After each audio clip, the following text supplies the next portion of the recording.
আসসালামু আলাইকুম দর্শক, আপনার নাম বলে প্রশ্নটি করুন। হ্যালো, আসসালামু আলাইকুম। ওয়ালাইকুম সালাম। আমার নাম নাসরিন, টাঙ্গাইল থেকে বলছি। জি বলুন।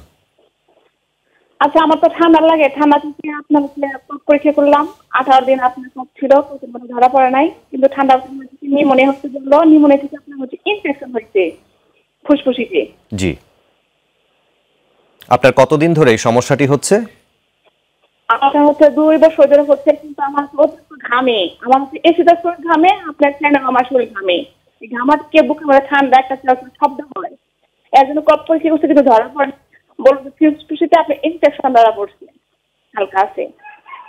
জি, আপনি বর্তমানে কোনো চিকিৎসা গ্রহণ করছেন? এই রোগটির জন্য কোনো চিকিৎসা বা ডায়াগনোসিস হয়েছে? কোথাও পরীক্ষা নিরীক্ষা করিয়েছেন?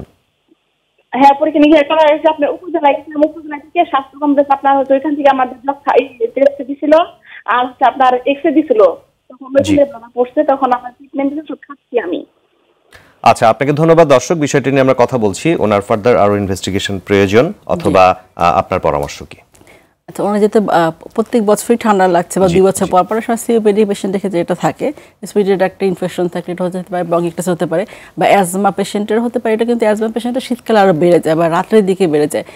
অবশ্যই চিকিৎসকের পরামর্শ নিতে হবে। তাকে তো যদি ইনহেলার ব্যবহার করতে, অনেকে ইনহেলারটা ব্যবহার করতে চায় না, কী করে, যখন ডাক্তার তাকে দিচ্ছে ইনহেলারটা, সে কী করছে, একদিন ব্যবহার করে, পরের দিন করে না, অথবা সেটা ব্যবহার করছেই না। তার যে অ্যাজমা আছে কি না, তার যে ইনহেলার ব্যবহার করতে হবে, টেকনিকটা কিন্তু আমরা শিখে দিই। যদি হাসপাতালগুলোতে আসে, আলাদা করে কিন্তু সেন্টারগুলো আছে, আমাদের কর্নার আছে, যে অ্যাজমা রোগীদের কীভাবে ইনহেলার ব্যবহার করতে হয় সেটা কিন্তু শিখে দেওয়া হয়। পেশেন্টগুলো আসলে সচেতন না, সে ইনহেলার ব্যবহার করতে চায় না, ওষুধ যেটা দেওয়া হয় সেটুকু মানে ঠিকমতো খাচ্ছে না।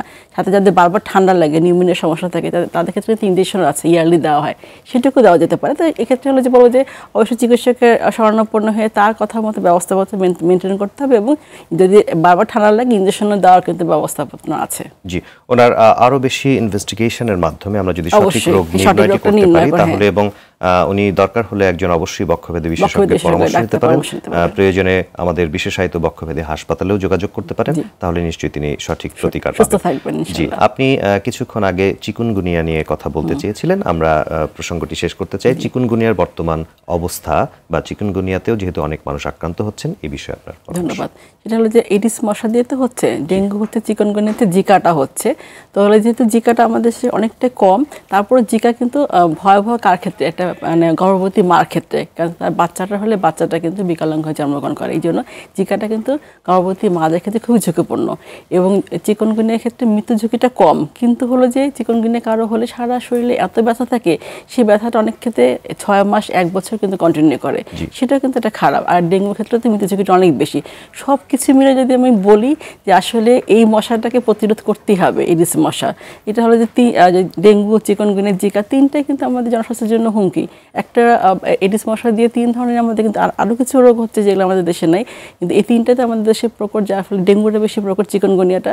আমাদের এই মশাটার ক্ষেত্রে অবশ্যই খেয়াল রাখতে হবে, এবং যদি কোনো সমস্যা দেখা যায় বা ডেঙ্গু বা চিকুনগুনিয়া আলাদা করে, মানে সাধারণ রোগী তার ভাবতে পারবে না যে আমার ডেঙ্গু না চিকুনগুনিয়া, তাকে তো ডাক্তারের কাছে আসতে হবে। তার যদি হয়তো জ্বর হলো, অথবা গায়ে ব্যথা করছে, অথবা বললাম যে সমস্যাগুলো, বমি হচ্ছে বা অন্য সমস্যা, কোনো সমস্যা হলে, যে কোনো সমস্যার জন্য চিকিৎসকের কাছে আসবে, চিকিৎসক তাকে বলবে আসলে কোন টেস্টটা করা দরকার। অযথা তাকে টেস্ট করার দরকার নেই, অ্যান্টিবায়োটিক খাওয়ার দরকার নেই, নিজে থেকে কোনো অ্যান্টিবায়োটিক বা পেন কিলার সে খাবে না।